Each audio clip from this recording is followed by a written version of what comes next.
어디든 누구든 부르면 달려갑니다. 지금까지 없었던 신개념 이동식 시사 토크쇼. 우리가 몰랐던, 그러나 우리가 알아야 하는 크고 작은 현안들을 콕콕 짚어봅니다. 시시콜콜 택시. 오늘의 주제는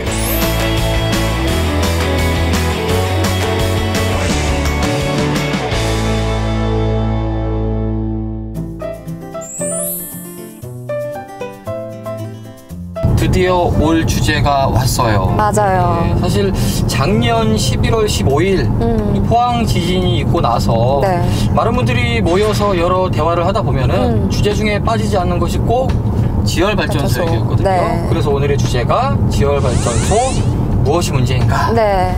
지열발전소는 시민분들도 잘 모르더라고요. 한 7년 정도 됐잖아요. 그렇죠. 네. 저도 가만히 생각해보면 지열발전소가 초창기에 들어올 적에 이제 뭐 첨단과학 도시고 신재생 에너지의 도시고 해서 한참 홍보하고 했던 기억은 얼핏 나는데 그 이후로 우리 지역이 있었나? 그렇죠. 혹은 이게 어떤 순기능과 어떤 또 안 좋은 기능이 있는가에 대해서는 생각을 안 해봤는데 이번에 이 일이 생기고 나니까 뭔가 우리 주변에 있는 것들에 대해서 한번 우리가 관심 있게 지켜봐야 될 것들이 많구나라는 생각을 했어요. 그 중에 하나가 바로 이 지열발전소인 것 같아요.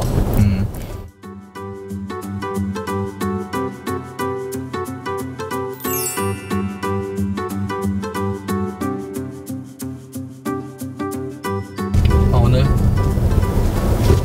친절하게 설명해 주실 분이에요. 네, 오늘의 주인공님. 안녕하세요.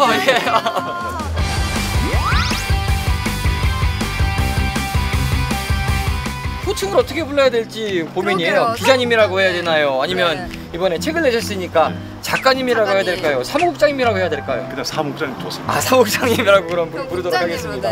이번에 안 그래도 뭐 포항 지진과 지열발전소 또 책도 내셨고 그래서 저희가 오늘 들을 얘기들이 굉장히 많습니다. 요즘 쉽고 자세한 얘기들 좀 들려주세요. 알겠습니다. 가시죠.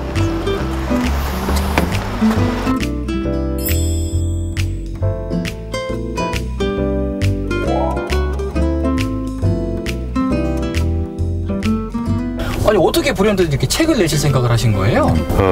포항 시민으로서 해야 될 일이죠.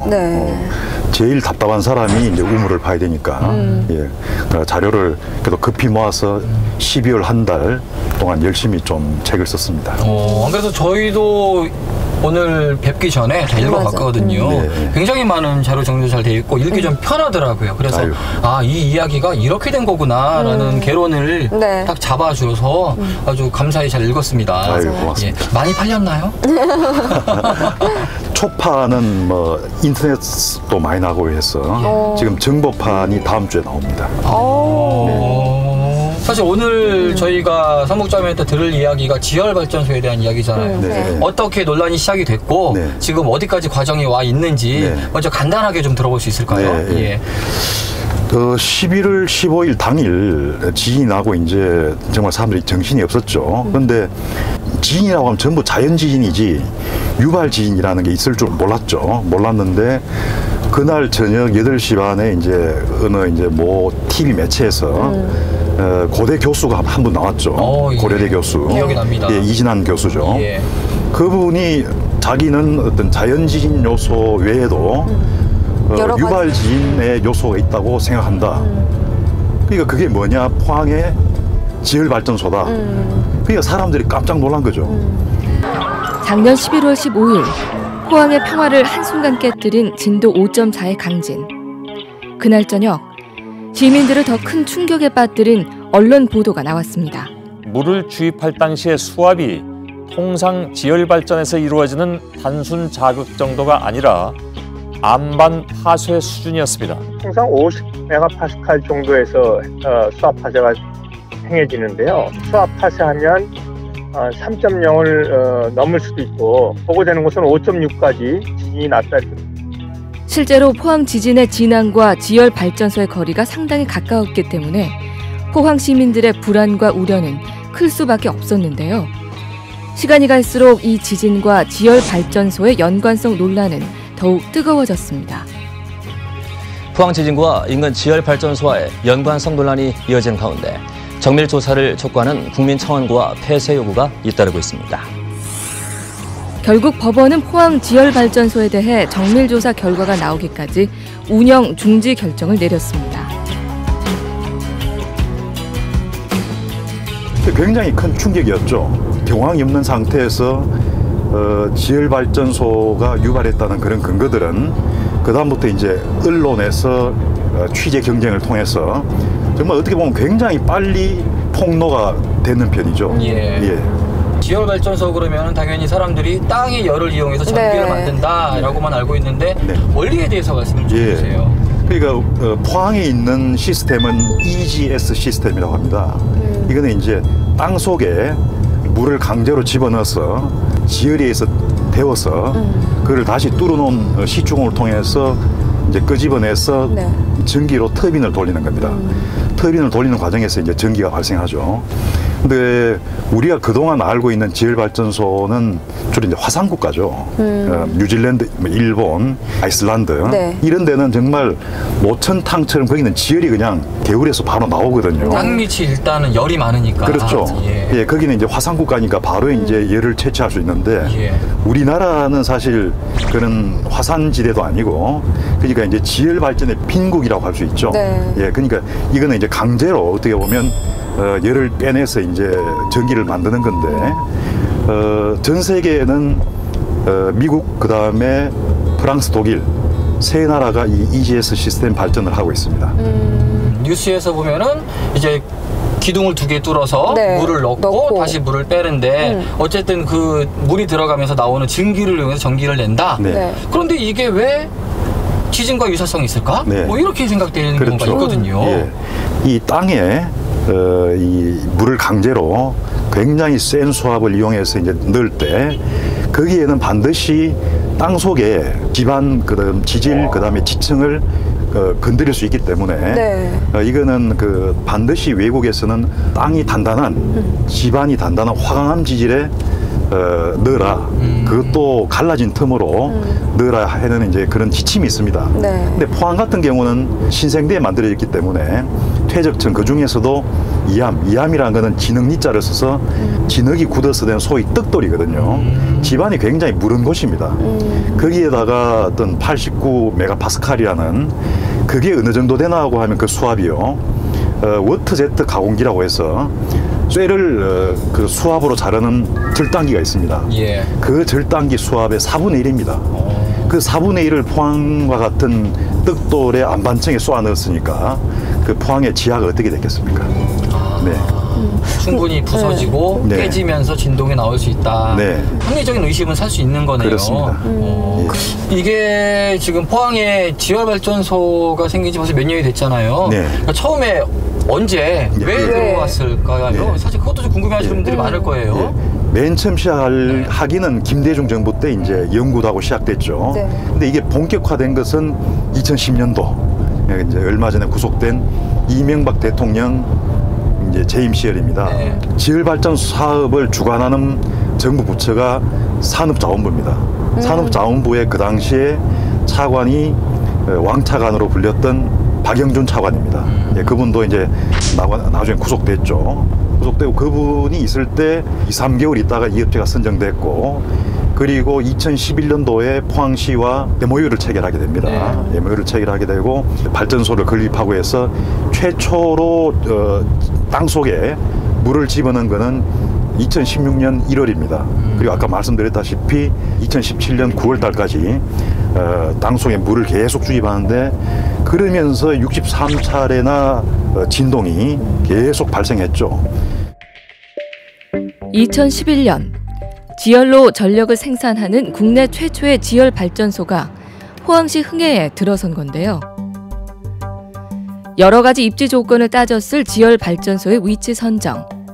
그렇다면 왜 포항이었을까요? 흥해에 있는 지열 발전소의 위치 선정은 2011년도에 산업자원부에서 부지선정자문위원회를 구성하였습니다. 이 위원회에서 전국의 강릉, 제주도, 울릉도, 포항 등을 포함해서 5개의 장소를 입지평가해서 흥해에 최종 선정되었습니다. 그리고 이 위치가 선정되기까지는 포항시에서는 위원회에 참가하지도 않았고 결론적으로 입지 선정에 관여를 하지 않았습니다. 2016년 1월부터 본격적으로 지하의 물 주입과 배출 작업이 이루어졌다는 포항지열발전소. 그 과정에서 63차례나 미소 진동이 발생했다는 사실이 뒤늦게 밝혀지면서 포항 시민들은 다시 한번 충격에 휩싸였고 지열발전소에 대한 불신의 목소리는 더 커졌습니다. 2010년 그 지열발전 국가연구개발과제가 이제 공고될 당시부터 그 물주입 과정에서 발생하는 미소진동에 대한 그 관측과 그 관리가 그 연구과제 주요 연구개발 내용으로 이미 제시된 바 있습니다. 저희가 그 연구기관으로 선정된 이후에 2012년에 부지를 선정하고 동시에 총 9개소의 미소진동 관측시설을 설치했습니다. 이때 그 설치 과정 때부터 포항시와 주민께 사업 내용을 설명하고 협조를 부탁드린 바가 있습니다. 또한 미소진동 관측시설을 설치한 이후에 저희 연구부지 주변에서 관측된 미소진동에 대해서는 지속적으로 학술 보고도 하고 그다음에 정부 보고를 수행해 왔습니다. 따라서 미소진동 발생 사실을 은폐했다는 것은 사실이 아닙니다. 여러 의혹과 의문들로 지열발전소와 지진과의 연관성 논란이 뜨거워지자 산업통상자원부는 앞으로 1년 동안 국내외 전문가 14명으로 조사단을 구성해 정밀 조사를 진행하기로 했습니다.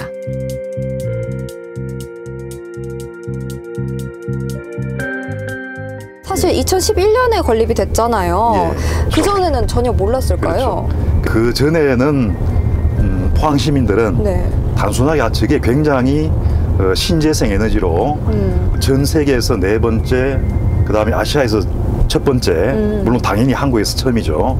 그런 굉장히 친환경적인 어떤 첨단의 지열발전 시스템이 확보될 것이다. 그렇게 무공 에너지를 얻을 수 있을 것이라고 그냥 애매하게 믿은 거죠. 믿었는데 작년 11월 15일 날 지진이 발생하고 나서야 이제 저게 정말 지진의 주범이구나 이렇게 이제 의심하고 있는데 그 전에는 사실 국내 어느 학자도 그 지열발전소의 유발지는 그 의혹에 대해서 연관성에 대해서 미리 경고한 적이 없습니다. 예, 그런데 이게 만일 우리가 포항 시민 저부터라도 네. 만일 구글에 들어가서 EGS 발전, 지오더멀 발전이라는 그것만 검색을 해봤어도 네. 그는 유발 지진이라는 그런 논문과 기사가 엄청나게 떠 있거든요. 그렇죠. 그 사실 좀 부끄러운 일이죠.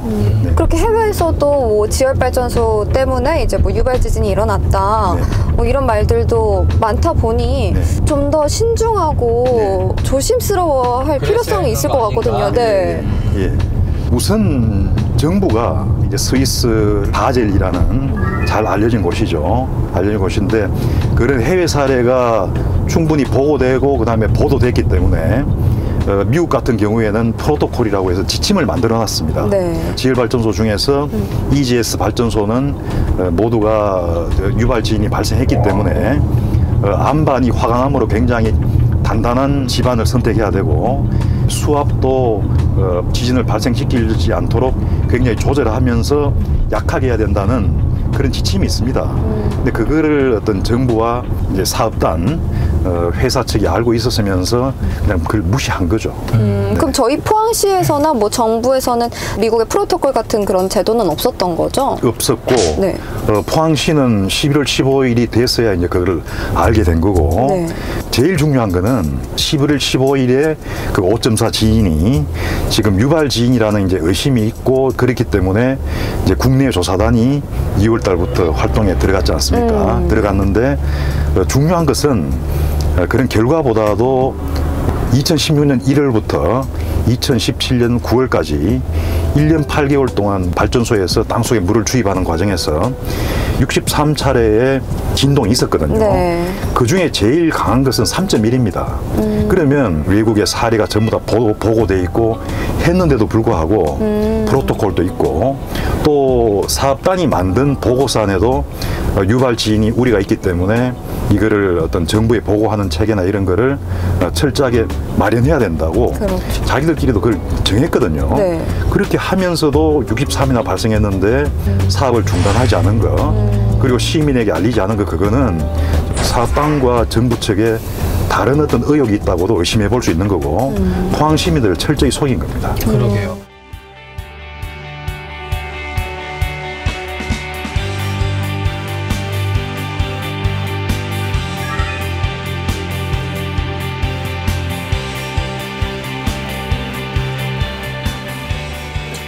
안녕하십니까. 아유, 반갑습니다. 얼마나 떨어져 있죠, 지열 발전? 여기서 직선거리는 네. 약 한 600m. 600m. 직선거리 600m. 예. 그러면은 이 언덕만 올라가도 지열 발전소가 바로 보이겠네요? 네, 예. 이거 바로 여기서 보면 바로 직선거리. 아, 그래요? 그러면서 좀 지열 발전소를 보면서 네, 이야기를 좀 맞아요. 나눠보죠.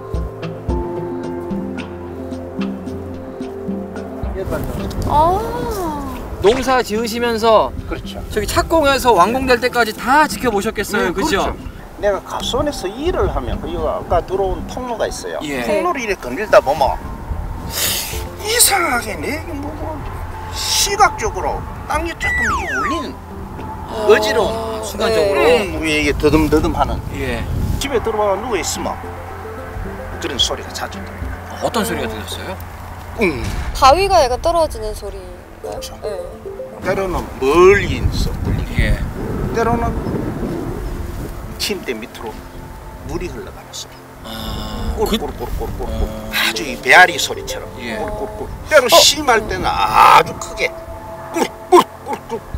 밤에 굉장히 불안했을 것 같은데. 맞아요. 왜 이게 무슨 소리인지 모르겠어요. 가끔 가다가 바로 머리 위 옥상에서 마당에 떨어지는 소리. 그 소리는 어떠냐 그러면 한 1톤 정도 무게가 되는 떨어지는 소리.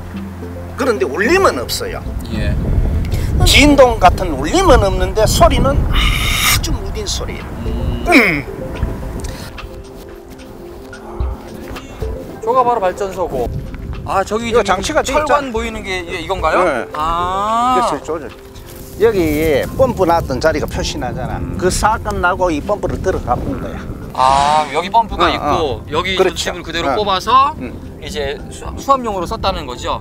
아. 그리고 이게 11월 15일 이후로 옮겨버린 거야.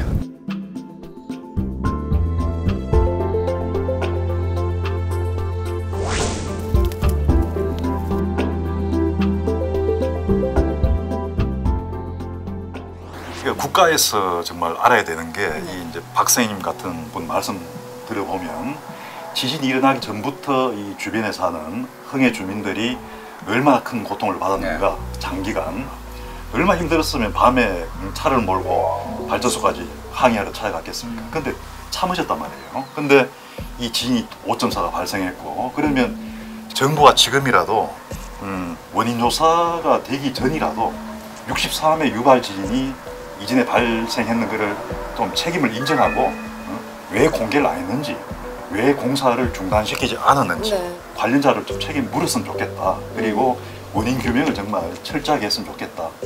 포항 시민분들이 어떻게 됐으면 좋겠다 좀 바라는 점도 있으셨잖아요. 네. 그것도 한마디 좀 해주시면 좋을 것 같아요. 앞으로는 이거를 빨리 피해를 복구하고 그 다음에 관련된 법망을 개정하고 해야 되는데 그걸 위해서는 시민들의 어떤 관심, 여론이 굉장히 중요합니다. 그렇기 때문에 포항 시민들이 흥해 주민들의 일이다, 또 북구의 일이다 그렇게 생각하지 말고 포항시 전체의 일로서 생각하고 그 여론을 강력하게 모아야 된다고 생각합니다. 과선하신 아버님도 그렇고 우리 주민들도 그렇고 사실 제일 중요한 게 우리가 안전하게 이 고장에서 살고자 하는 마음이잖아요. 예, 우리가 조금 더 관심을 갖고 이 지열발전소 문제가 어떻게 좀 진행이 되는지 한편 더 챙겨보고 저희도 좀 더 관심 있게 이 이야기를 다뤄보도록 하겠습니다. 네. 앞으로 1년 지진과 지열 발전소에 대한 정밀 조사가 진행됩니다. 한치의 의혹 없이 투명하게 규명하는 것만이 포항 시민들에게 위로가 될 것입니다. 이번 지진으로 피해를 입으신 포항 시민 여러분께 정말 진심으로 위로 말씀드리고요. 특히 우리 지열발전 연구 사업으로 큰 우려를 끼쳐드린 점에 대해서는 대단히 송구스럽습니다. 정부 조사단 활동을 위해서 저희에게 요청된 사항이 있다면 적극적으로 협조하도록 하겠습니다. 모쪼록 정부 조사단 활동을 좀 지켜봐 주시고 지진으로 인한 피해가 하루속히 치유될 수 있기를 바랍니다.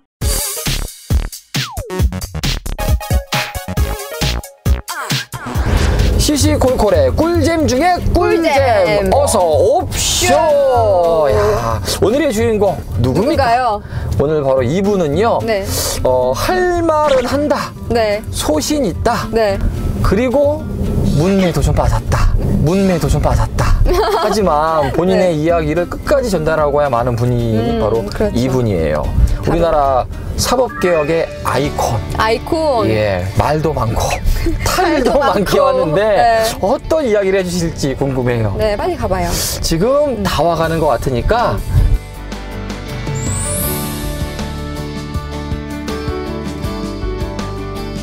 안녕하세요, 교수님.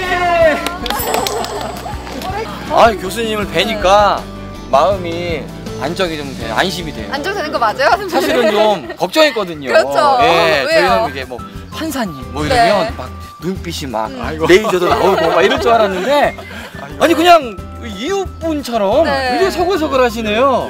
그러게요. 그렇지도 않았습니다. 않으세요?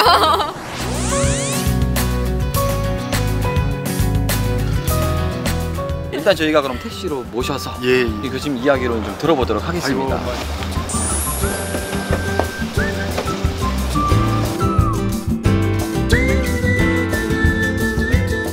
신평 교수 하면은 알만한 사람들은 다 알 거예요. 그런데 모르시는 분들이 아직도 좀 계시는 분들을 위해서 저희는 자랑을 저희가 해드리지 않습니다. 셀프. 그렇죠. 셀프 소개. 셀프 나 이런 사람이다. 네. 사법개혁과 관련해서 제가 좀 선도적인 그 주장을 해서 또 많이 그 막 핍박도 받고 막 그렇게 해왔죠. 그렇다면 사법개혁하면은 신평 이렇게 딱 검색어에 연관 검색어에도 뜨잖아요. 무조건 네. 1993년 법조계를 발칵 뒤집는 기고문이 신문에 실렸습니다. 그 내용은 법원 내 인사비리. 현직 판사였던 신평 교수의 글이었습니다. 그리고 그는 판사 재임용 탈락 1호가 됐습니다. 요즘에 좋은 소식 들린다고 들었어요. 그렇죠. 제가 막 그동안 조금 그 선도적인 막 그 주장을 해온 탓에 핍박을 당하기도 한번 하고 그랬는데 최근에 들어서 그 제 주장이 맞지 않느냐 하는 막 그런 논의들이 그 활발하게 일어나는 것 같습니다. 그러면서 대한민국 그 법률 대상을 그 시상하겠다는 막 통지를 받았습니다. 축하드리겠습니다. 고맙습니다. 법률 대상 수제 소리 좀 많이 들으셨죠? 어릴 적에. 그런 소리는 들었죠. 그 뭐 또 제 입으로 말씀드리기가 상당히 좀 부끄러운 점이 있습니다. 이렇게 그 말씀드려도 되나? 뭐 간단하게 대답해 주시면 됩니다. 제가 그 어릴 때부터 이제 책을 많이 그 봤어요. 초등학교 다니면서도 괴테 그 파우스트라든지 뭐 그 심지어 뭐 막스 엥겔스의 막 그런 책까지도 읽고 했으니까. 초등학교 시절에 막스를 읽으셨다고요? 그렇죠. 전 대학교 때 읽었거든요. 독서가 그 양이 많다 보니까 또 굉장히 또 속독이었고 막 그러면서 좀 그 지식이 쌓였던 것 같습니다. 야, 초등학교 때 마르크스를 읽었다는 건 어마어마합니다. 그래서 전교에서 몇 등 하셨어요? 뭐 조금 잘했죠. 1등 하셨죠? 앞자리수였죠? 그래서 뭐 또 심지어는 뭐 경북고등학교가 낳은 뭐 3대 천재 중에 한 사람이다. 뭐 그런 그 경북고등학교가 낳은 뭐 3대 천재 중에 한 사람이다. 뭐 그런 그 말도 그 조금 뭐 들리는 것 같고. 또 얼마 전에 어느 변호사를 만나니까 신 교수 당신이 그 서울법대가 배출한 3대 천재 중에 한 사람으로 지금 뭐 논의가 되고 있다. 뭐 또 그런 말을 합니다. 아니 그러면은 서울법대가 배출한 3대 천재 중에서 그 나머지 두 분은 누구세요? 첫 번째가 신평. 그리고 그 목포의 그 누구죠? 천정배. 천정배 의원님. 하고 제주지사는 그 친구가 누구죠? 원희룡 지사. 원지사. 세 분이 서울대 법대 3대 천재. 아이고 그건 너무나 그 과분한 말씀이고요. 아닌 척 하시면서 하실 말씀 또 다 하셨습니다.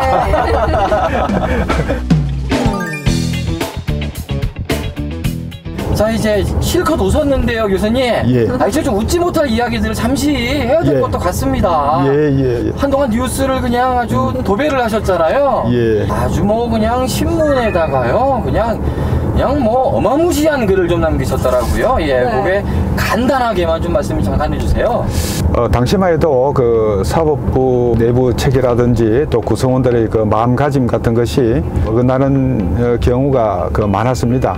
그래서 저는 그 사법부의 그 내부 정풍, 그것이 반드시 일어나서 올바른 사법부가 됐으면 하는 그 바람을 가지고 기고문을 썼는데, 그것이 막 뜻밖의 많은 그 파문을 불러일으켰습니다. 그렇죠. 이제 기고문 내용이 전반적인 내용은 사법부가 좀 더 좋은 사법부로 거듭나야 한다는 그런 걸 강조를 했는 것이었습니다만은, 그 중에 한 가지가 특별히 문제가 됐죠. 판사실에서 돈 봉투가 오고 가고 하는 그런 현실. 그러게요. 글을 쓰면서는 효과를 높이기 위해서 구체적인 예를 집어넣는 것이 필요한 때가 있지 않습니까? 그런 의도로 그것을 집어넣는데 파문이 의외로 컸습니다. 굉장히 그 당시에 컸습니다. 그러니까 아픈 부분이 있는데 그 아픈 부분을 아주 콕 집어가지고 말씀을 하시니까 막 컸던 것 같아서, 어떤 마음을 먹고 그 당시에 그렇게 이야기를 내가 해야겠다, 목소리를 들려줘야겠다라고 생각을 하셨어요? 저가 아니면은 누가 할 수 있을 것인가. 그것이 이제 저희 엘리트 의식이나 우월주의 의식에서 나온 것이 아니고, 문제의식을 가진 사람이 말을 할 수밖에 없는 것이 아니냐. 또 내가 설사 잘못된다 하더라도 나는 변호사를 하면 되는 것 아니냐.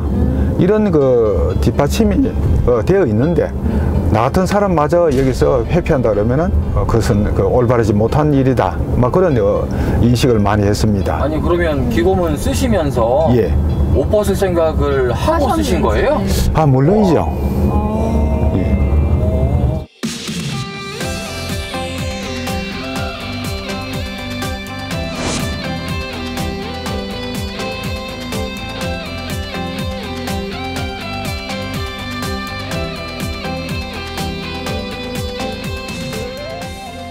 그래서 이제 판사를 그만두고 변호사로 길을 돌리셨는데, 그 변호사 일은 어떠셨어요? 문을 열고 나서 한 달이 지났습니다만 딱 한 건 수임을 했습니다. 그렇죠. 그래서 밤에 잠도 안 오고 엎치락 뒤치락 그러면서 이 모든 것이 제가 저지른 업에 대한 업보가 아니냐, 이렇게 생각을 하면서 보낸 시절이 있었죠. 그런데 또 이제 변호사로서도 아주 대성공을 하시죠. 그렇죠.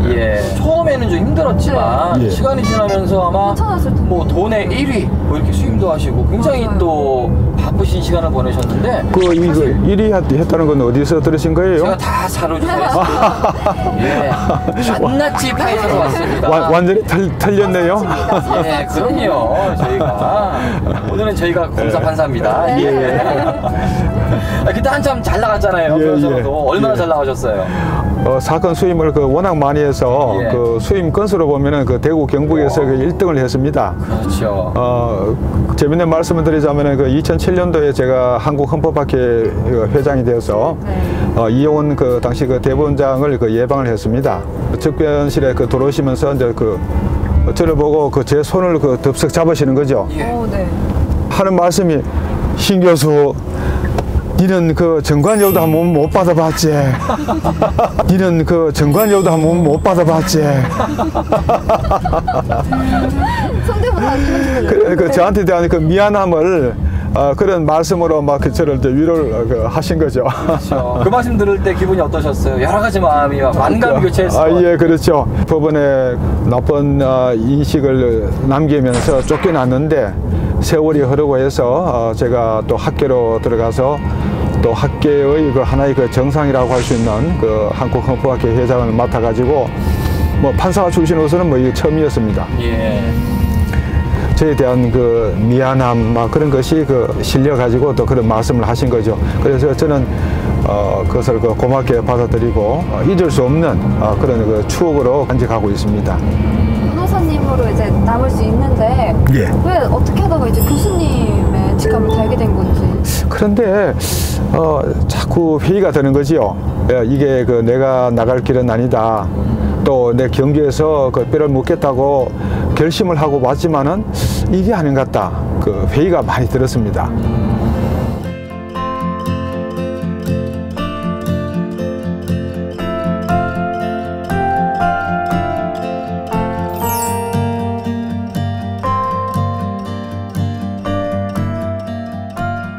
사실은 우리 교수님께서 말이죠. 예, 이게 참 이런 말씀 드리면 안 되지만 네. 두 번째 사고를 치셨습니다. 93년에 이어서 또 뭐 그냥 주목을 받으십니다. 네. 예. 로스쿨은 입학에서부터 청탁이 난무하는 것은 물론 취업에서도 소위 있는 집 자녀들이 절대적으로 유리하다. 판사 출신의 로스쿨 교수가 로스쿨은 입학에서 취업까지 금수저에게 완벽한 제도라고 밝혀 논란이 일고 있는데요. 경찰이 수사에 착수했습니다. 신평 경북대 로스쿨 교수가 최근 펴낸 책 로스쿨 교수를 위한 로스쿨입니다. 책에는 입학 과정의 불공정성 등 로스쿨의 전반적인 문제가 제기돼 있습니다. 무엇보다도 우리 로스쿨을 제도를 도입하면서 우리 현실에 대한 고려가 거의 없었습니다. 그래서 3년의 과정에 법학과 이론과 실무를 함께해서 훌륭한 법전을 양성하겠다는 로스쿨의 취지가 불가능한 취지입니다. 그래서 지금 로스쿨에서는 학생들이 이 교과서도 잘 안 봅니다. 아주 얄팍한 개요서 그것만 가지고 공부를 하는 거죠. 개론서. 네. 개론서도 아니고 아주 축약시켜 놓은 그것밖에 안 봅니다. 그래서 전반적으로 지금 법학이 거의 붕괴하고 있다는 그런 경고음이 군데군데서 들리고 있습니다. 아무래도 교수님이시기 전에 실무를 했었던 판사시고 또 변호사였기 때문에 이 부분에 있어서 더욱더 목소리를 낼 수밖에 없지 않는가라는 개인적인 생각은 또 있거든요. 맞을까요? 제가 그런 처음에 그런 것을 들고 나서 주창을 했습니다만은 로스쿨의 교과 과정이 아주 엉성하고 부족하기 이런 데 없으니까 학생들이 변호사 시험을 쳐서 합격을 해도 변호사로 역할을 제대로 할 수가 없습니다. 그러나 아버지나 할아버지가 좀 영향력이 있고 그런 사람이면은 괜찮은 로펌에 들어가서 이제 로펌에 들어가서 비로소 실무를 배우게 되는 제대로 된 과정을 거치는 셈이죠. 그래서 사람들은 훌륭한 법정이 될 수 있는 길을 밟을 수가 있는데 그렇지 못한 대부분의 로스쿨 출신 변호사들은 그냥 밑바닥을 까는 겁니다. 평생 그렇게 사는 겁니다. 이것은 잘못된 거 아닙니까? 그런 면에서 로스쿨이 부와 지의 세습이다. 세습을 공고하게 해주는 제도다. 이런 비판을 받게 되는 거죠. 어떤 식으로 좀 이 로스쿨이 방향을 좀 바꿔가시는 게 맞다라고 말씀을 하시고 싶을까요? 우선 교과 과정을 1번 정도라도 고치면은 훨씬 좋아집니다. 로스쿨의 교과 과정을 교수들한테 맞게 지금 다 짜놨거든요. 일본에서는 학생들을 위해서 교과 과정 짜놨습니다. 이걸 일본식으로 바꾸고 어떻든 로스쿨 졸업해서 변호사 시험을 마친 단계에서 균질성이 확보돼야 됩니다. 어느 누구나 간에 변호사 시험을 합격하면은 저 사람은 법조인으로서의 최소한의 기본적인 소양을 갖췄다. 그런 판단이 들면은 자기가 열심히 하면은 훌륭한 법조인이 될 수 있는 거 아닙니까? 근데 그게 안 갖춰져 있는 상태에서는 집안이라는 것이 오히려 더 중요한 결정 요인으로 작용하는 거죠. 사실 로스쿨 문제라고 해서 굉장히 멀게 느껴졌고요. 어렵게 느껴졌는데 이렇게 이야기를 들어보니까 사실 간단하고 되게 단순한 주장이셨네요. 그죠? 제대로 된 양질의 교육을 통해서 그들이 자유롭게 경쟁하고 법조인으로서 훌륭하게 커가기를 바라는 그냥 그런 교수님으로서의 마음이었을 뿐이네요. 예.